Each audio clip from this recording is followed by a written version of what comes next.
بسم الله الرحمن الرحیم. نن زموږ د ارشاد الصرف سبق نمبر 160 دی، قانون نمبر 86 دی، د مضاعف قوانین شروع دي. نن موږ د حاج موده قانون وایو. خلاصه د دې قانون خلاصه دا چې کله دوه حروف متجانسین متحرک وي، دوه یو شان حروف رااله، دوه دالونه رااله فرض کا، یا دوه جیمونه رااله، دوه لامونه رااله، دوه دالونه رااله، نو دا دوه حروف متجانسین دي او دواړه متحرک دي او د دې دواړو نه مخکې حرف مده وي. حروف مده درې دي، الف واو او یا، دا درې حروف مده دي. ٹھیک شو؟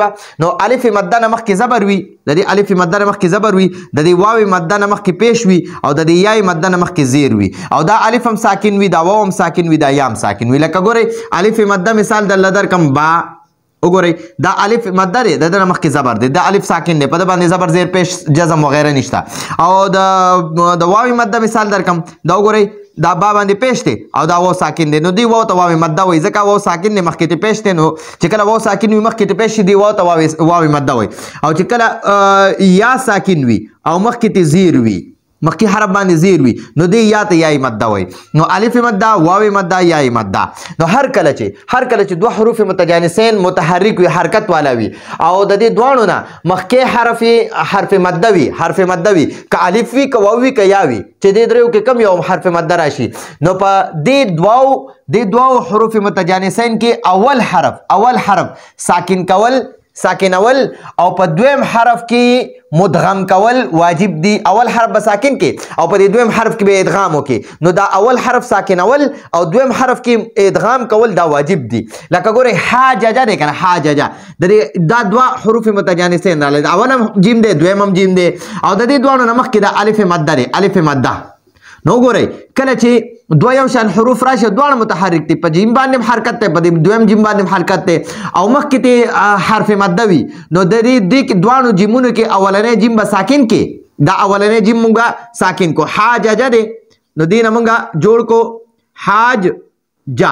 حاججه.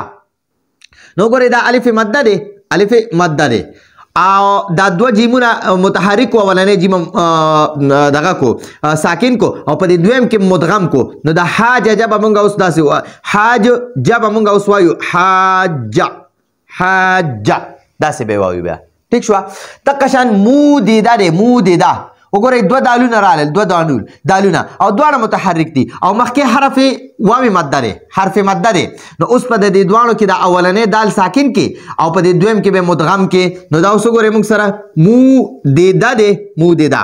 او ګورئ دواړه یو شان حروف راغلل، دواړه متحرک دي، یو باندې زبر دی، یو باندې زیر دی، او مخکې حرف ته واو مدم دی، نو موږ په دې کې د اولنی دال چې مکسور دی دا به موږ ساکن کو، نو دا به موږ سره داسې شي، ګورئ مود دا بشی را سره. اوس په د اولنی دال په د دویم دال کې مدغم کول واجب دي، نو دا به اوس موږ سره داسې شي، ګورئ موده. ٹھیک شو؟ دقه شان ولضاللین دا اصل کې داسې دی، ضاللین اولنیم لام دی، دویم لام دی. ٹھیک شو؟ او مخکې بیا وروسته داسې دی، ګورئ ضاللین دی که نه. نو ګورئ د دې دواللینه کې وګورئ دوه لامونه، دواړه یو شان حروف راغلل، دواړه حروف متجانسین دي، دواړه یو شان حروف دي، دواړو باندې کسرې دي، لکه دواړه متحرک دي، او د دې دواړو نه مخکې حرف الف مده دی، الف مده. نو اوس په د دې دواړو دالونو کې د دواړو لامونو کې اولنی لام ساکن کو، نو دا به موږ سره شي، ګورئ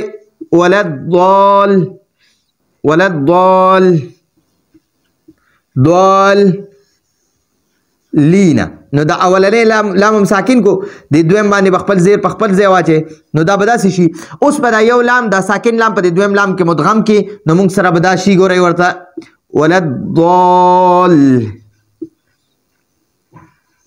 وګورئ دې دواړو لامونو نه یو لام واغستو، شدم پې واچو، په دې دویم لام چې کوم کسره ده هغه به په دې مشدد حرف واچي. ٹھیک شو؟ نو موږ سره ولضالین شو، ولضالین. نو دا ضالین په اصل کې ضاللین او ضاللین. نو ٹھیک شو؟ الف مده نه وروسته دوه حروف متجانسین راغلل، دواړه متحرک دي، اولنی به ساکن کې او په دې دویم کې به مدغم کې، نو ضالین بشي. ٹھیک شو؟ نو ولضاللین نه ولضالین ویل واجب دي. ٹھیک شو؟ دغه شان د حاجه نه حاجه ویل واجب دي، د مودیده نه مود ویل واجب دي.